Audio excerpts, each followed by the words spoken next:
As President-elect Donald Trump readies himself to retake the White House on Monday, the American Principles Project released a new poll earlier this week with confirmation about just how instrumental so called culture war issues really were in Trump's election victory. So, what are the takeaways of it all?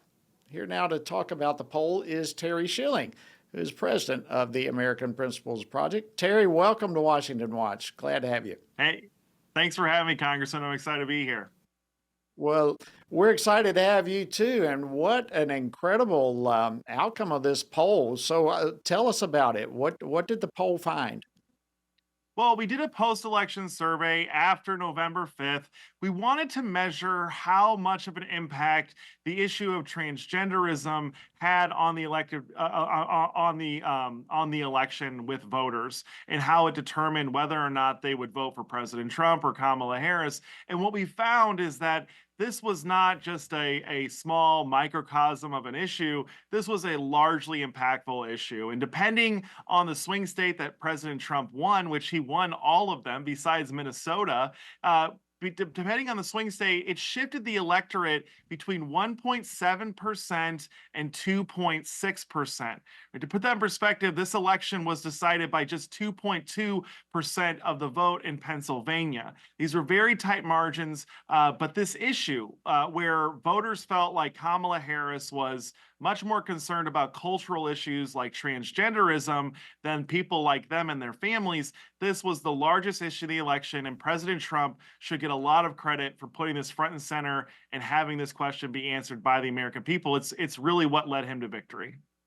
Wow, that is amazing. So tell me, going into this poll, I think whenever any of us are involved in a poll, there's a little bit of you kind of guess what you think you might find, but you're not sure. That's why you put it out there and see. But were you surprised at all by the findings?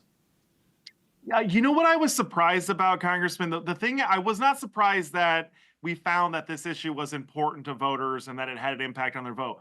What I was mostly surprised about is who this issue resonated with.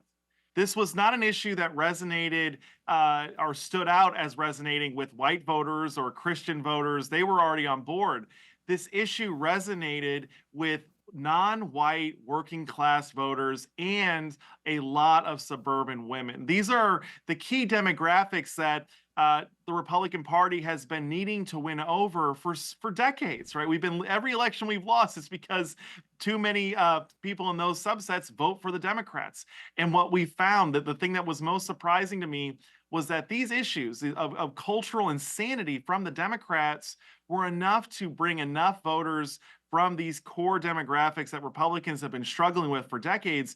It was enough to bring those voters over to vote for Donald Trump, who, by the way, Congressman, we know from experience that Donald Trump went through hell this past election. He had assassination attempts, but more so when it comes to voters and their opinion of him, he suffered 89% negative coverage from the lamestream media and was up against a candidate that was getting into the mid to low 80s for approval, and I'm sorry, not for approval, but for positive coverage by the lamestream media. This was a totally disparate race in terms of media coverage, and because of this culture war agenda that President Trump decided to make front and center, he's now president of the United States.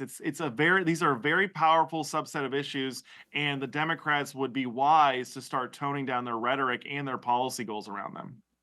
Well, so far they're not. I mean, they're doubling down on everything so far. They are so entrenched in this radical left wing movement within the Democratic Party. It's hard for them to get away from it. But, I think what surprised me with all of this is how often we were told, stay away from cultural issues, stay away from it. People don't want that.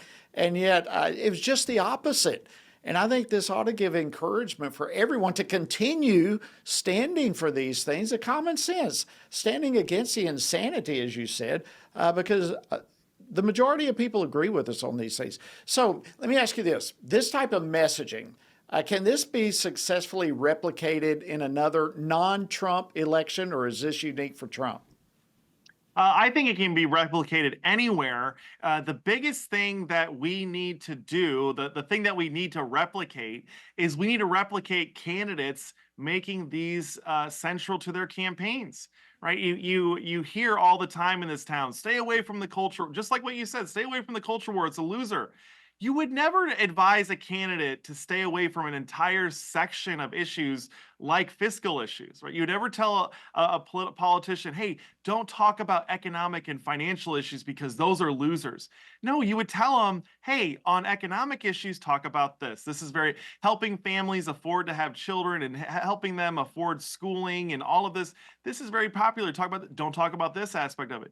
But instead, these establishment cronies who are all basically Democrats, they're all socially moderate. It's really socially liberal and leftist. They all want to stay away from it because they don't understand how politics work. The American electorate is complicated and complex, right? You have a bunch of different 320 million people in this country. We all care about different things. Different things motivate us in terms of our vote. Some voters only vote on whether or not a politician is going to protect the unborn. On the other hand, some people only vote if a politician is going to allow more babies to be killed. This country is diverse. It's different. We all care about different issues. And the culture war agenda is extremely exceptionally strong because it appeals to voters that we really need in order to win elections. And it's so Absolutely. powerful of an issue. It brings so many voters to the table for us.